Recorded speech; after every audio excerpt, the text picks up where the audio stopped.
1 साल की पीरियड की टैक्स की, वो डेटा तो मिल ही जाएगा। और वो शीट मेरे मैं दिलवा चुका होता अगर आपको, तो बताता ये रहा टैक्स, वो खुद आपसे दिखवाता, मैं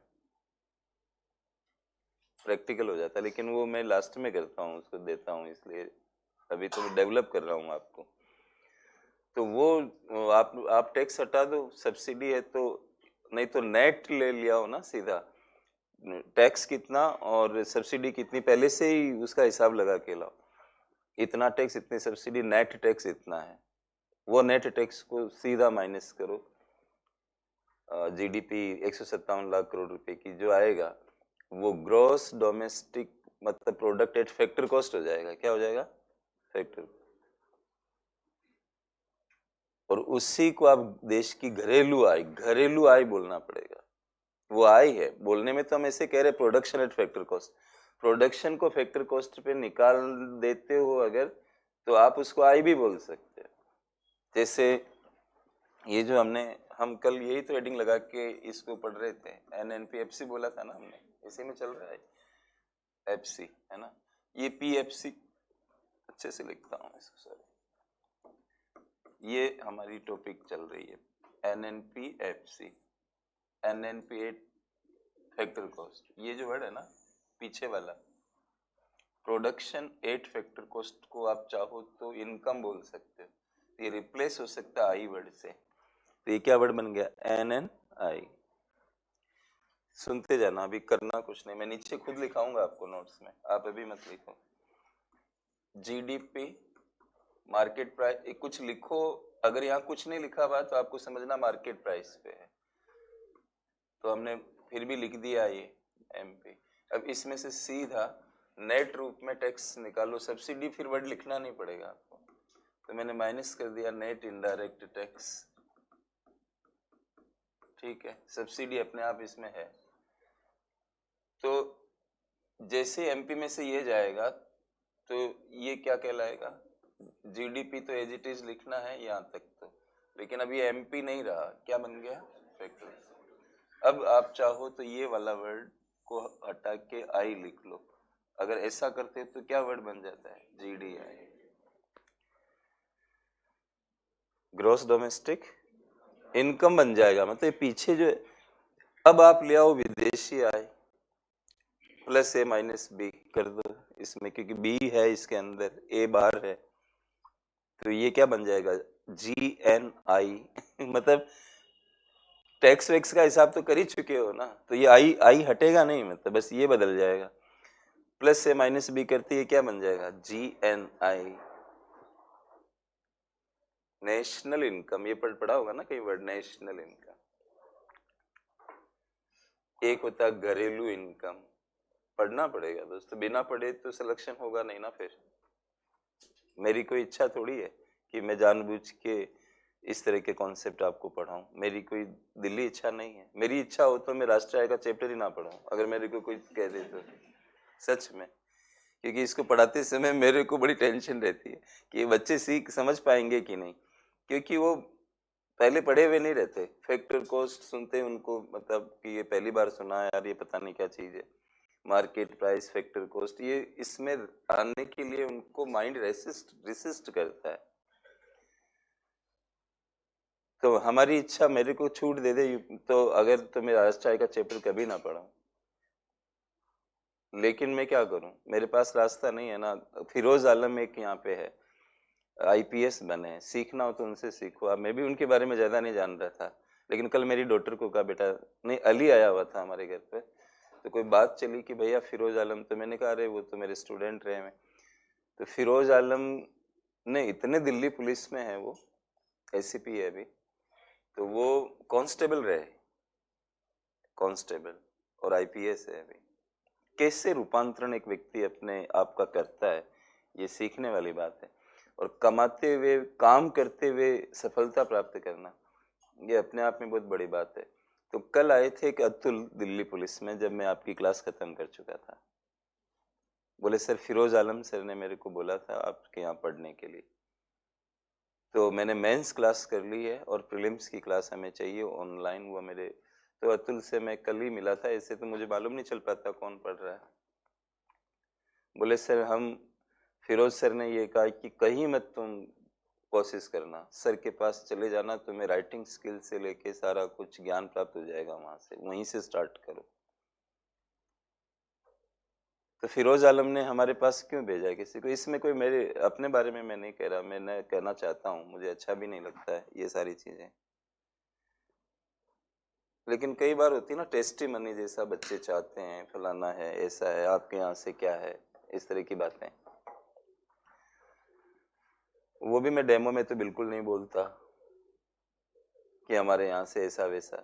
मैं तो सीधा आता हूँ, पढ़ाता हूँ, टॉपिक समझाता हूँ, ये करंट में ऐसे चलता है ना। हमारी वेबसाइट पे चाहे वो सुनील सिरवी हो, यहीं बैठ के पढ़ते थे ऐसे मेरे सामने, विधवा उनकी माता जी रही है और वो आईपीएस बने और मेरे सामने मेरी क्लास में, और फिर आईएएस बने, हिंदी मीडियम के टॉपर रहे हैं ये।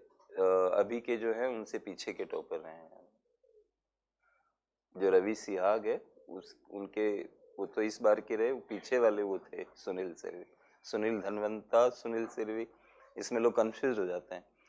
तो वो सिरवी जो थे वही हिंदी माध्यम के टॉपर थे। ये रोज ऐसे मतलब मेंस जब पढ़ते थे, पीटी दोनों किया था उन्होंने। वो सुनील सिरवी हमारे यहाँ कई इंस्टीट्यूट वालों ने बुलाया उनको अपनी मार्केटिंग करने के लिए, और उन्होंने मेरे को 3 बार फोन किए, मैं नहीं मिला उनसे। मैं चाहता तो अपना उनके साथ वो करके रोइए ऐसे अखबार में डाल के, और पूरे मुखर्जी नगर को ढक देते हैं हम लोग। कौन नहीं ढकना चाहेगा जब हिंदी माध्यम का टॉपर आपके यहाँ से पढ़ रहा है और वो खुद कह रहा है। 2 बार फोन किया बेचारे ने, उस बोले कि सर मैं आया हुआ हूँ, मिलना था आपसे, मेरी दृष्टि में 3 बैच लगी हुई थी। मैंने उनको कहा यार मुलाकात नहीं हो पाएगी। बोले मैं कल तक रुका हूँ सर, कल मिल लेते हैं। यहाँ लोग टॉपर्स को सब सारे गिफ्ट लेके, जो नहीं पढ़ता उसको भी कहलवा देते हैं कि हमने आपके यहाँ कोचिंग करी। सही बता रहा हूँ, ऐसा होता है। कुछ एक लाइन मतलब इस तरह से कर देते हैं। तो अभी दूसरे दिन भी हमारी मुलाकात उनसे नहीं हुई। तो हम नहीं चाहते कि इस चीज को हाईलाइट करें। मैं दृष्टि आईएएस में पढ़ाता हूँ, हमारे बोर्ड लगते हैं वहाँ, विप्लव सर, और मैंने कह रखा मेरा बोर्ड वहाँ उधर नहीं होना चाहिए, क्योंकि मैं दृष्टि में पढ़ाता हूँ। ये मेरी मोरल वैल्यू है कि उस एरिया के अंदर मेरा मत कोई नाम आना चाहिए उधर। आप पूछ सकते हैं अमित जी से कि सर किस चीज पे ध्यान देते हैं। ये बोर्ड वोर्ड भी जो आपको 2-4 दिख रहे हैं ना, ये इन्हीं की योजना होती है, मेरी नहीं होती है। मैं तो इनको कुछ नहीं कहता। वो बोले सर फिर चलेगा कैसे? मैंने कहा चल जाएगा जैसे चलना है, चल ही रहा है ना, आते ही हैं लोग हमारे पास। लेकिन हम इतना कॉमर्शलाइजेशन ना करें, मतलब आटे में नमक जितना ठीक है उतना चलो हम खोल के बैठे हुए हैं। तो ये मेरा आधार है, मतलब मेरे को इससे मेरे को आधार मिलता है, मेरे को यहाँ आके बहुत खुशी होती है। इस क्लास में जो मेरे को अच्छा लगता है वो कहीं नहीं लगता है मुझे। तो मेरा एक बना हुआ ठीक है प्लेटफॉर्म है, लेकिन हम ये नहीं कि भाई उस चीज को इतना हाईलाइट कर दें कि एक रेंज ही क्रॉस हो जाए, मतलब जिसमें हम ये ना समझ पाए कि हम शिक्षा के क्षेत्र में हैं या हम फिर इसके कॉमर्स वाले पार्ट के अंदर। थोड़ा मैं नियमानुसार चलता हूँ, इससे बच्चे नाराज भी हो जाते हैं, जैसे कि फीस कम कर दो, इस तरह की बातें मुझे अच्छी नहीं लगती। जो आप नियम के हिसाब से आ रहे हो तो नियम पे चलो, हमें क्यों इस तरह से परेशान करते हो?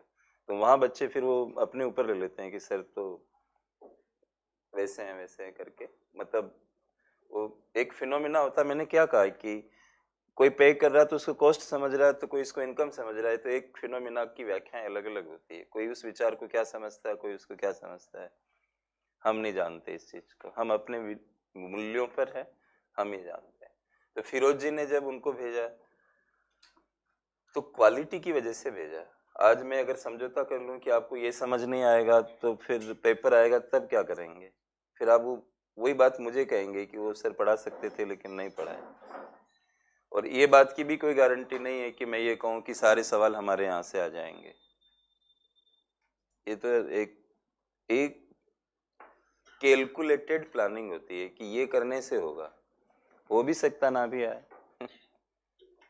इसका मैं कोई जवाबदेही कैसे लूं इस बात की? लेकिन हाँ इतना मैं तैयार कर दूंगा कि आप चाहोगे तो 60-70% मार्किंग पोटेंशियल पे चले जाओगे, उतना मैं तैयार कर दूंगा। चाहे फिरोज आलम हो या सुनील सिरवी हो या पीछे के लोग हो, गंगा सिंह जी हो, 33वीं रैंक उनकी भी आई, वो सब खुल के मतलब कोई किस तरीके से बोलता है, कैसे बोलता है, तो वो इसलिए कि हमें क्वालिटी को मेंटेन रखता हूँ। इसलिए मेरा बस चले तो मैं नहीं पढ़ाऊँ ये, लेकिन मैं करूँ क्या, क्योंकि सवाल अगर आ गए तो फिर दिक्कत होगी। तो हम कांटे को निकाल दें तो ज़्यादा अच्छा है, कांटे को अंदर डाल के फिर चलते रहें लंगड़े बनकर, तो इससे कोई फायदा नहीं है। इसलिए ये करने पड़ते हैं, यत्न करने पड़ते हैं, बच्चों को समझाना पड़ता है कि ये ऐसे ऐसे है। तो ये किसी भी स्टेज पे जीडीपी में से निकाल लो, वहाँ नहीं निकालना चाहते हो जीएनपी से निकाल लो डायरेक्ट, तो जीएनपी निकाल दोगे जीएनआई हो जाएगा। कहीं पे भी निकालो आप इसे। हमने किस स्टेज पे निकाला इसे? एनएनपी एमपी के स्टेज पे निकाला, तो ये एनएनआई बन गया एक तरह से। तो आप नोट लगा दें इसके नीचे, नोट लगा दें, नोट लगा कर ये लिखिए एनएनपीएफसी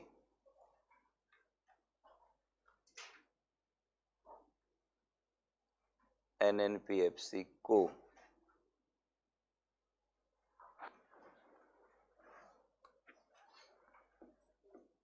एनएनआई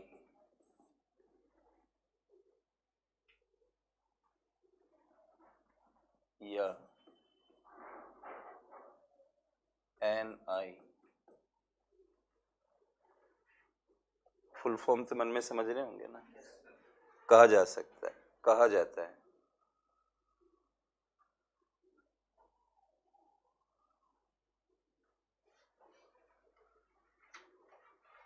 तो एस भी लगा देना इसमें कहीं कि एनएनपीएफसी को एनएनआई या एनआई भी कहा जाता है, भी लगा देना है।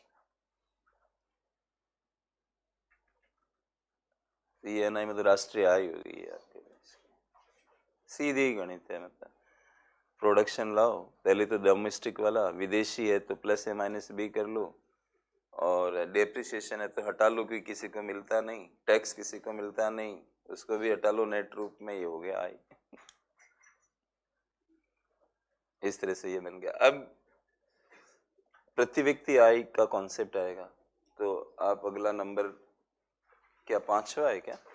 नेक्स्ट नंबर, ये चौथे नंबर का था, 5वां है ना, 5वां। ऐसे लिखो आप पीसीआई,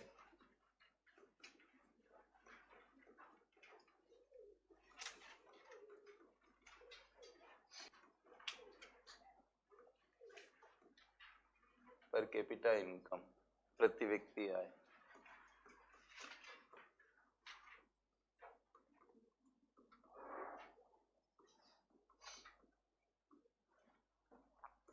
तो इसका सीधा ही सूत्र लिखेंगे हम लोग, एन आई यानी कि राष्ट्रीय आय डिवाइडेड बाय पॉपुलेशन।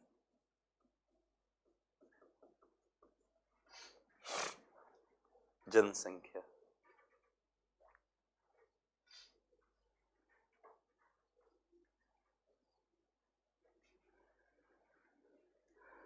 अब ये एक स्टेज पे आके हम ऐसा कर रहे हैं, हम चाहें तो किसी भी कॉन्सेप्ट को प्रति व्यक्ति आय, प्रति व्यक्ति बना सकते हैं। जैसे कि जीडीपी आपने कई बार पढ़ा होगा, प्रति व्यक्ति जीडीपी, वर्ल्ड बैंक वगैरह ये प्रति व्यक्ति जीडीपी शब्द भी इस्तेमाल करते हैं। तो इसमें कोई दिक्कत वाली बात नहीं है, क्योंकि अब भाव क्या है ये पकड़ना है। ये बात को भूला नहीं जाना चाहिए कि जीडीपी ही सोर्स है, मतलब क्योंकि हमने क्लास को शुरू ही वहां से किया और बाकी को प्लस माइनस करके निकाला। तो जिसमें प्लस माइनस होता है वो चीज इंपॉर्टेंट है। आज आप जीडीपी, इस ये आपको एनआई देख रहा है ना, इसके अंदर जीडीपी है। अगर आपको ब्रेड ब्रेड नजर आता है तो आपको आटे की सत्ता नहीं भूलनी चाहिए, और बल्कि उससे भी पीछे की सत्ता गेहूं की है, ये नहीं भूलनी चाहिए, क्योंकि रूपांतरण हुआ है बस। तो यही बात है यहाँ पे। तो कोई प्रति व्यक्ति जीडीपी निकाल रहा है तो कोई बात नहीं, जीडीपी लिख के पॉपुलेशन हो जाएगा, प्रति व्यक्ति शब्द का ज्यादा इंपॉर्टेंस है बजाय कि प्रति व्यक्ति जीडीपी, प्रति व्यक्ति राष्ट्रीय आय, प्रति व्यक्ति फलाना, प्रति व्यक्ति ये। जैसे हम कहते हैं भारत में प्रति व्यक्ति दूध की उपलब्धि कितनी है, प्रति व्यक्ति दाल की उपलब्धि कितनी है, प्रति व्यक्ति विद्युत कितना है। सवाल ये नहीं होता है कि टोटल कितना है। कॉन्सेप्ट को पकड़े, सूत्र पर नहीं जाएं, विचार पर जाएं कि प्रति व्यक्ति क्यों निकाला जा रहा है, प्रति व्यक्ति का आखिर मसला है क्या। क्योंकि जीवन में सापेक्षिकता है।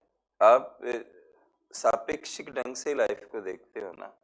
अब हम कहें ज्यादा है तो ज्यादा का क्या अर्थ है? अगर आपके परिवार में सदस्य भी ज्यादा हुए तो ज्यादा का मतलब क्या है? मान लो एक परिवार है जिसकी इनकम 2 लाख रुपए है।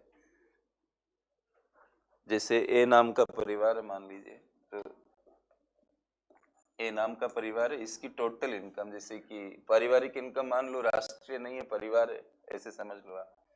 इसकी इनकम आ रही है 2 लाख रुपए इस फैमिली की। ठीक है, आपने देख ली। जैसे हम कहते हैं भारत का जीडीपी 157 लाख करोड़ का है। सिंगापुर में बोना नजर आता है कि मच्छर है भारत के आगे। ऐसे ही ये एक फैमिली है जिसकी इनकम 2 लाख है, ऐसे समझे। एक दूसरा परिवार है जिसकी इनकम 1 लाख रुपए है।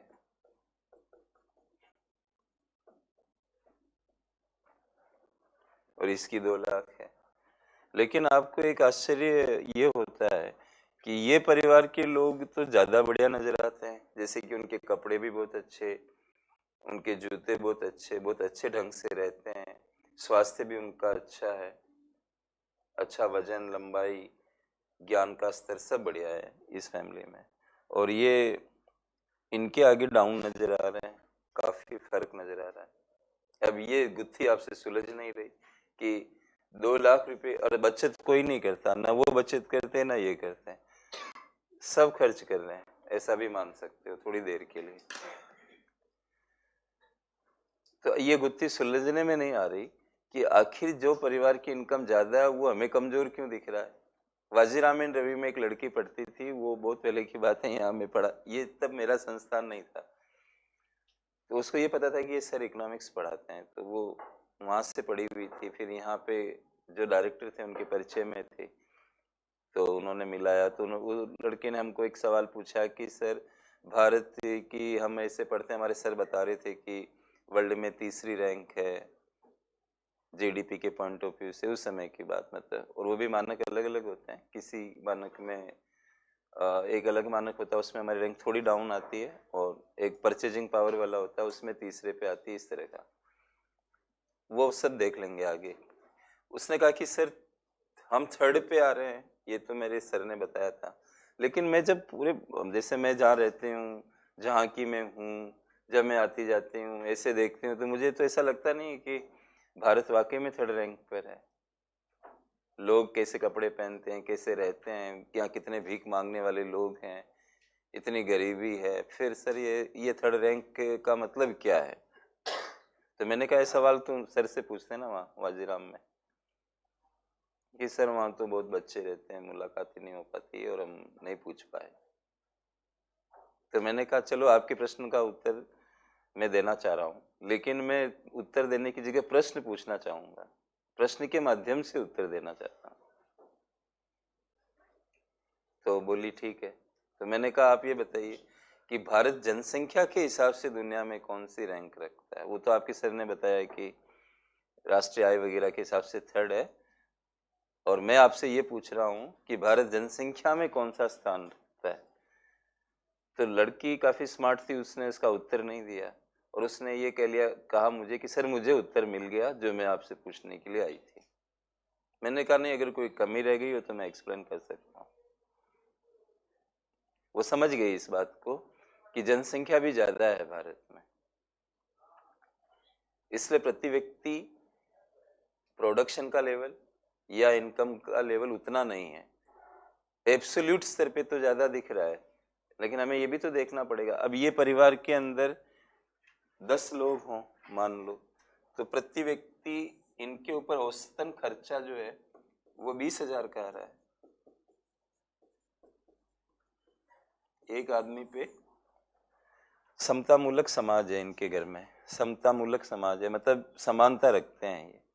तो 20,000 की ऑन एन एवरेज एक आदमी पे खर्च करेंगे, और इसमें 2 लोग ही हैं, पति पत्नी हैं। तो अब इनमें प्रति व्यक्ति 50,000 का लेवल आ रहा है। अब इनकी लिविंग स्टैंडर्ड इनकी कितनी गुना ज्यादा होगी इसका अंदाजा आप लगा सकते हैं। ऊपर से दिख रहा है कि ये रिच है, 2 लाख वाली परिवार ज्यादा रिच लग रही है आपको, और दिखने में वो गरीब नजर आ रहे हैं। ये बात समझ कैसे आए? तो आपको फिर वो पता लगाना पड़ेगा कि मेंबर्स कितने हैं इनके। आपने खूब भोजन बना दिया कि भाई हमारा फंक्शन है, खूब भोजन बना दिया, लेकिन आपको ये पता नहीं रहा कि मतलब इनवाइट कितने लोगों को किया, क्या है। अब गांव में निकले, भूल गए, इनको तो यार निमंत्रण देना ही भूल गए, तो ये कह रहे भाई ऐसा है, गलती हो गई हमसे, शाम को स्कूल के अंदर ये कार्यक्रम है, आप कृपया पधारे, परिवार समेत आए।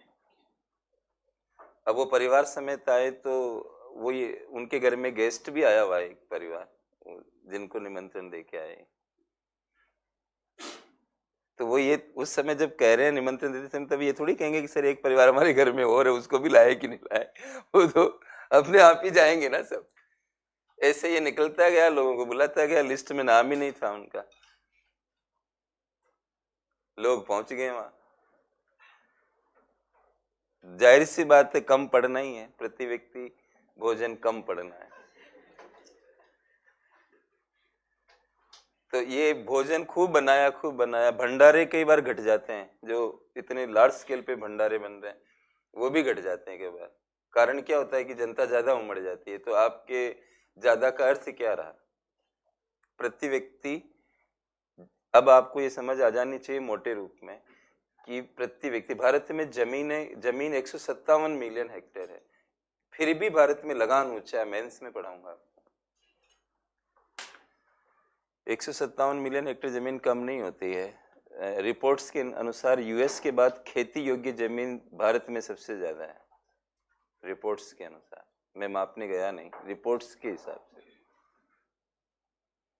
157 मिलियन हेक्टेयर। लेकिन जनसंख्या कितनी ज्यादा? भारत को लैंड हंग्री कंट्री कहा गया है। ज्यादा का क्या अर्थ निकला है? तो पॉपुलेशन उतनी ज्यादा है, इसलिए प्रति व्यक्ति ज्यादा इंपॉर्टेंट है। अब बात प्रश्न पे आ जाती है। यूपीपीसीएस में एक बार सवाल आया था कि 4 ऑप्शन थे, निम्न में से किसे ज्यादा बेहतर सूचक माना जाएगा आर्थिक कल्याण का? राष्ट्रीय आय को देखकर लोगों के आर्थिक कल्याण का पता नहीं लगेगा आपको। अगर जनसंख्या ज्यादा हुई तो उनकी आर्थिक कल्याण डाउन डाउन लगेगी आपको, जैसे कि इनकी लग रही। मैंने आपको पहली क्लास में क्या कहा कि उपभोग जनित जो कल्याण होता है, उपभोग करने से जो आपको अच्छा लगता है। अब उपभोग किस चीज का करोगे? जिसकी जरूरत है। तो आपकी जरूरत पूरी होती है तो इसको आर्थिक कल्याण नहीं कहते हैं क्या? मतलब जब आपको अच्छा लगेगा कल्याण, अच्छा लगना कल्याण, ऐसे मान के।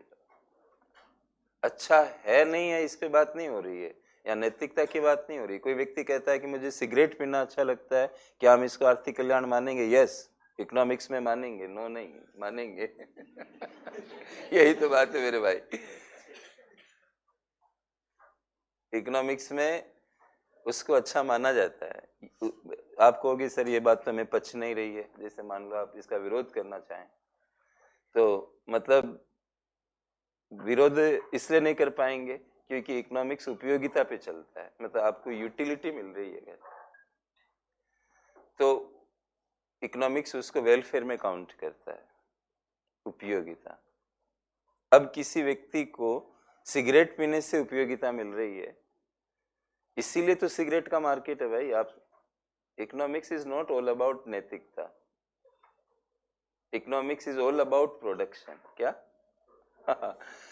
all about production, all about utility, all about maximization of profits, minimization of cost and so on. ज्यादा उत्पादन, ज्यादा उपयोगिता, अधिकतम मुनाफा, न्यूनतम लागत, यही चर्चा के विषय हैं इकोनॉमिक्स में। एक्सट्रीम एग्जाम्पल मैं आपको ये दे सकता हूं कि जहर भी आर्थिक कल्याण है। इससे ज्यादा मैं अब नहीं जा पाऊंगा एग्जाम्पल। जो व्यक्ति मरना चाह रहा है उससे पूछो, वो 1 मिनट जिंदा रहने की भी उसको नरक जैसा लग रहा है, बेचैन होके दवा ढूंढ रहा है, मतलब वो बताएगा कि उसको जहर की उपयोगिता क्या है। ऐसी उपयोगिता कि मैं शाश्वत आनंद की स्थिति में चला जाऊंगा, इसको खाने के बाद मैं कष्टों से मुक्त हो जाऊंगा। वो भी उपयोगिता में है, इससे ज्यादा मैं कुछ नहीं कह सकता आपको। इकोनॉमिक्स नैतिकता का पाठ नहीं पढ़ाता, उपयोगिता का पाठ पढ़ाता है, मांग का पाठ पढ़ाता है। मांग, अब मांग किसी भी चीज की हो, लेकिन मांग कहाँ पे पैदा होगी? जहां उस व्यक्ति को कुछ उसमें लग रहा होगा तो वहां पे मांग पैदा होगी। इसलिए हम क्या देखते हैं, इतनी प्रोडक्शन देखते हैं ना शराब की और ये सिगरेट की, फलाना की, टोबैको की। रोक सकता है तो इसको राजनीति रोक सकती है, इकोनॉमिक्स नहीं रोक सकता है। राजनीति का मतलब कोई मुख्यमंत्री कह दे कि हमारे प्रदेश में शराब का उत्पादन वर्जित है, तो फिर इकोनॉमिक्स लॉ के ऊपर नहीं जा सकता, लॉ ने उसको कंट्रोल कर दिया, वो अलग बात हो गई। फिर बाकी ये है कि ये भी उपयोगिता देता है, कल्याण की स्थिति देता है। तो अगर आपको उपभोग करने से सट्टा, कैसीनो, क्या क्या नहीं चलता है इस दुनिया के अंदर, तो कैसीनो भी जैसे अलाउड रहता है बहुत सारी जगह, तो आप जाओ खेलो सट्टा, पेमेंट करो उसका। अब आपको उसमें अच्छा लग रहा है तभी सट्टा खेलने जा रहे हो। जुआ घर होते हैं, बेटिंग होता है, बेटिंग क्रिकेट में कौन जीतेगा हारेगा फलाना, ये जो बेटिंग होता है, तो ये हम इसको भारत में गलत मानते हैं। लेकिन फिक्की ने एक रिसर्च में कहा कि आपके गलत मानने से रुकता नहीं है लोग, वो तो करते ही हैं, तो फिर आप इसको लीगल कर दो। करो भाई, जब आप मान ही नहीं रहे हो तो खुल के कर लो इस चीज को, फिर हमें भी दिखेगा तो सही कि कहाँ बेटिंग हो रही है, कैसे हो रही है, और उसके ऊपर हम लगाएंगे टैक्स। जब जब माननीय वित्त मंत्री जी ने कह दिया कि बिटकॉइन पर जो लाभ मिलेगा उस पर टैक्स रहेगा, तो घूम फिर के आ गई ना वापस सरकार अपने ठिकाने पर कि जब बिटकॉइन को कैसे पकड़ोगे आप? पकड़ में आता नहीं है ना, वो बैंक से ट्रांजेक्शन होगा तब मालूम चलेगा। बिटकॉइन मेरे पास कितने हैं नहीं है किसी को मालूम, वो भौतिक होता है, वर्चुअल होता है, उसकी कोड होती है जो किसी को भी पता नहीं लग सकती। अब वो पुलिस क्या बोलेगी, तुम कोड बताओ, लिखो, हमें मालूम चला है, बोले मेरे पास कोई बिटकॉइन नहीं है, आप मेरे साथ टॉर्चर नहीं कर सकते, आप कैसे मान रहे हैं कि हमारे पास है? और ये वैसा क्राइम भी नहीं है कि किसी का मर्डर हुआ है तो पुलिस ज्यादा टॉर्चर किस आधार पे करेगी? हाँ, कोर्ट कहता है कि इसको रिमांड पे लेके जाओ, रिमांड पे तब लेके जाएगा जब उसने वैसा काम किया हो। अब बिटकॉइन के लिए रिमांड पे भेज देगा क्या? उसने मर्डर किया हो, कुछ चोरी कर ली हो, बिटकॉइन चोरी है क्या? कॉग्निजेबल और नॉन कॉग्निजेबल ऑफेंसेज होते हैं ना, बहुत सारी बातें हैं इसमें, हम क्यों उतनी गहराई में जाएं। लेकिन फिक्की ने कहा कि बेटिंग को भी आप ले आओ क्योंकि ये तो होती रहती है, इसको हम रोक नहीं पा रहे हैं, तो कम से कम टैक्स तो। अभी बिटकॉइन को भी लास्ट में, पहले तो सरकार कहती रही इलीगल है, आरबीआई कहता रहा इलीगल है, और लास्ट में कह दिया बिटकॉइन पर कोई भी पैसा कमाएगा, मान लो 100 मतलब 20 लाख का बिटकॉइन खरीदा और 25 में बेचा तो 5 लाख कमाए, 25 लाख में बेचा, इस पे हम टैक्स लेंगे। मीडिया वालों ने मैडम को पूछा कि मैडम क्या हम ये समझ लें अब भारत में कि बिटकॉइन लीगल हो चुका है? वो कन्नी काट के चली गई, मैडम जवाब नहीं दिया। कि बस इधर उधर करके निकल गई, क्योंकि सरकार लीगल पर ही तो, मतलब जिस पर टैक्स लगा रही इसका मतलब वो लीगल है, मतलब ऐसा फंस गया वो मामला। फिर उत्तर देते बना नहीं उनसे, ये हो गया।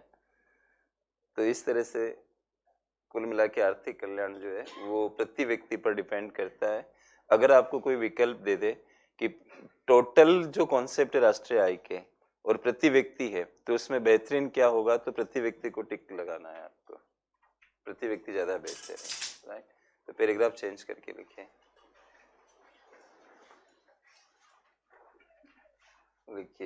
ये ध्यान देने योग्य है कि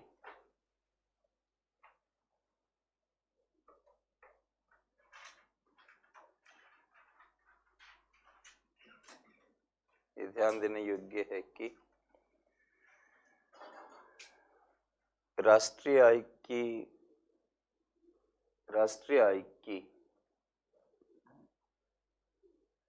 समग्र प्रकार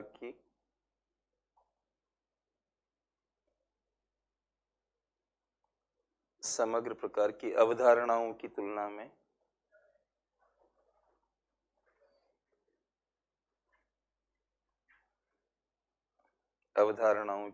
में प्रति व्यक्ति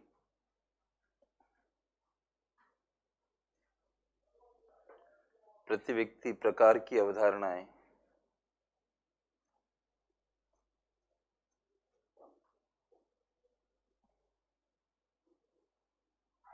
ब्रैकेट में लिख लें, जैसे कि प्रति व्यक्ति आय,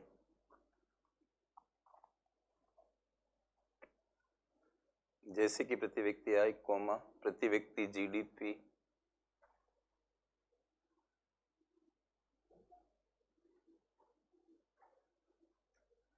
आदि, ब्रैकेट बंद कर दें। आपकी लैंग्वेज ऐसे चल रही है, प्रति व्यक्ति प्रकार की अवधारणाएं, ब्रैकेट के बाहर से लिखिए, अधिक श्रेष्ठ मानी जाती है,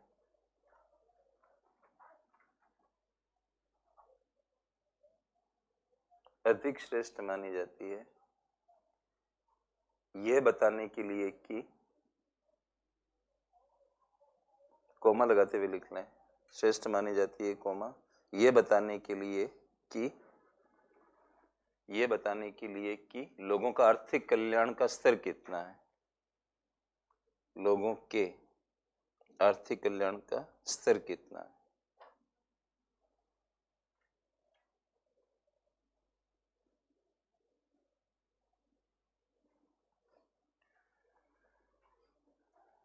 राइट, पूर्ण विराम लगाइए, पैराग्राफ चेंज करिए, प्रति व्यक्ति अवधारणाओं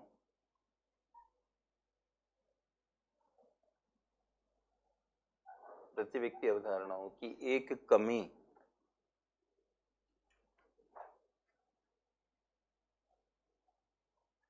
यह होती है कि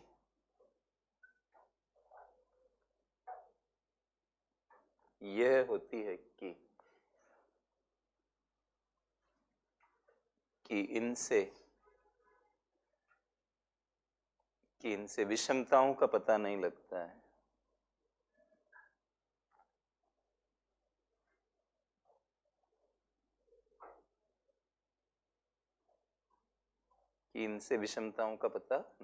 है, क्योंकि एवरेज है ना।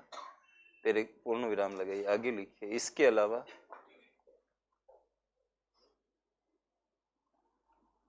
कोमा लगाइए,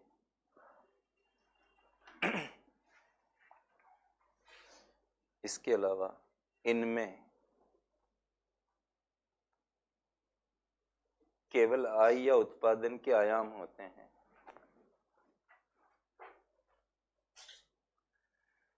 केवल आय या उत्पादन के आयाम होते हैं,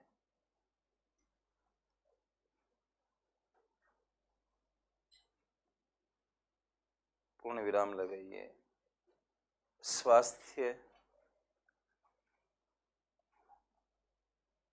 ज्ञान, नॉलेज, कोमा लगाते हुए, स्वास्थ्य, ज्ञान आदि आयाम, डायमेंशन, आयाम इनमें सम्मिलित नहीं होते हैं,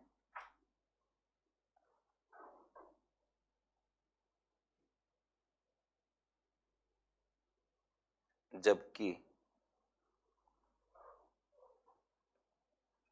आर्थिक कल्याण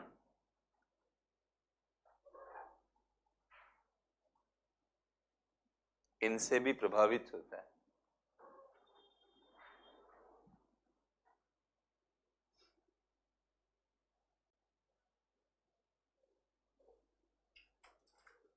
आगे लिखिए, इसी बात के मद्देनजर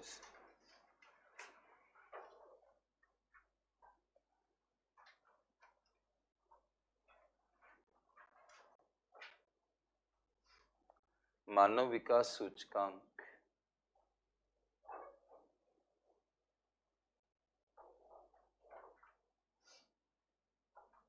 के उद्भव को समझा जा सकता है। मानव विकास सूचकांक के उद्भव को समझा जा सकता है।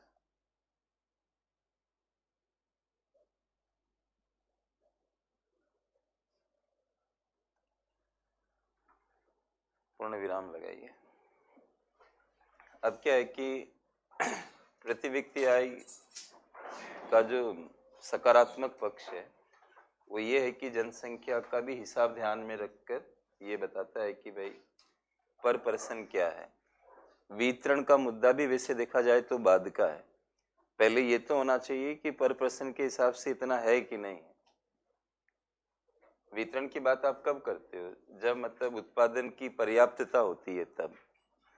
मूल मतलब पढ़े ही नहीं परिणाम कैसे आएगा? मतलब आप ये समझे कि आप पढ़ाई नहीं कर रहे हो, ध्यान नहीं दे रहे हो, तो परिणाम कैसे आ सकता है? बांटने की बात तो बाद में आती है ना, पहले उत्पादन तो होना चाहिए। जो मूल को नहीं समझता है, जो क्रमिकता को नहीं जानता, वो कुछ नहीं जानता है। जीवन में क्रमिकता का बहुत बड़ा रोल है, मतलब क्रम होता है। क्रम के पीटी होता है पहले, फिर मेंस होता है, फिर ये क्रम है ना। एक ज्ञान का परीक्षण तो पहले करो, व्यक्तित्व को देखेंगे बाद में। पहले ज्ञान में फेल हो रहा है तो व्यक्तित्व क्या देखेंगे? इसलिए साक्षात्कार बाद में होते हैं। ज्ञान में भी फिर एक होता है कि वस्तुनिष्ठ ज्ञान किसी भी बच्चे को कितना है, ऑब्जेक्टिव नॉलेज, जो ऑब्जेक्ट पर जिसकी सच्चाई ऑब्जेक्ट के अंदर है, सब्जेक्ट उसको तय नहीं कर सकता।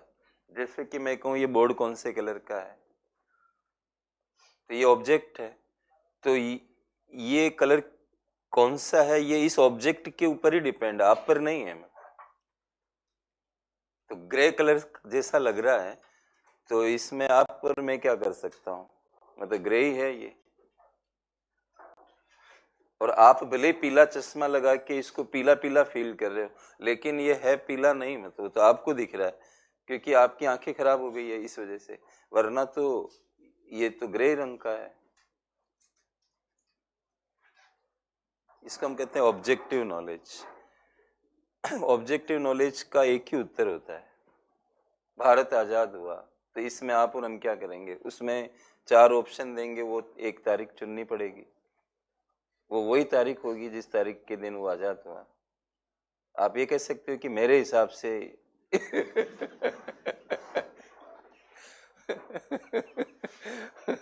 आपका क्या हिसाब है इसमें? आपका हिसाब है तो एक लेख लिख लो, मतलब इंडियन एक्सप्रेस में, कि मैं चुनौती देता हूं कि भारत 15 अगस्त को आजाद नहीं हुआ था, इसमें मेरे ये तथ्य और प्रमाण में पेश करता हूं। सूर्य उगता है तो 4 ऑप्शन देंगे, उसमें पूर्व आपको नहीं चाहते हुए भी करना पड़ेगा, क्योंकि वो आपके हाथ में नहीं, वो पूर्व से ही उगता है। आपके चाहने और नहीं चाहने से सूर्य अलग दिशा में उगना शुरू नहीं कर देगा। इसको हम कहते हैं ऑब्जेक्टिव ज्ञान। एक राष्ट्र की में मंदी आती है तो निम्न में से कौन सी मौद्रिक नीति का प्रयोग होगा? ब्याज दर को कम करना, ब्याज दर को बढ़ाना, ब्याज दर मंदी को प्रभावित नहीं करते, कुछ कहा नहीं जा सकता। तो क्या कहेंगे? ब्याज दर को कम करना, मौद्रिक नीति ये बनेगी। इसमें आपके, हालांकि टर्की बहुत ही अलग ढंग का कंट्री निकला। जो अब एक सवाल आया कि मुद्रास्फीति को कम करने के लिए निम्न में से किस प्रकार की मौद्रिक नीति का निर्माण होना चाहिए? ब्याज दर बढ़ाई जानी चाहिए, ब्याज दर गिराई जानी चाहिए, ब्याज दर मुद्रास्फीति को नियंत्रित नहीं कर सकती। इस तरह के विकल्प दे दिए, तो आप क्या उत्तर देंगे? बढ़ाई जानी चाहिए। टर्की उल्टा चला। पूरे साल भर टर्की ने पूरी दुनिया का दिमाग खराब कर दिया, उसने उल्टी मौद्रिक नीति बनाई। आप अखबार कितना पढ़ते हो मुझे नहीं पता। वो ब्याज दरों को गिराता रहा और वहां के प्रधानमंत्री बोले कि चुप रहेंगे, कोई बोलेगा नहीं। मैं चुप, मैंने कहा यार इसको क्या हो गया। ये मौद्रिक नीति पूरी कीनेजियन इकोनॉमिक्स को उसने एक बॉक्स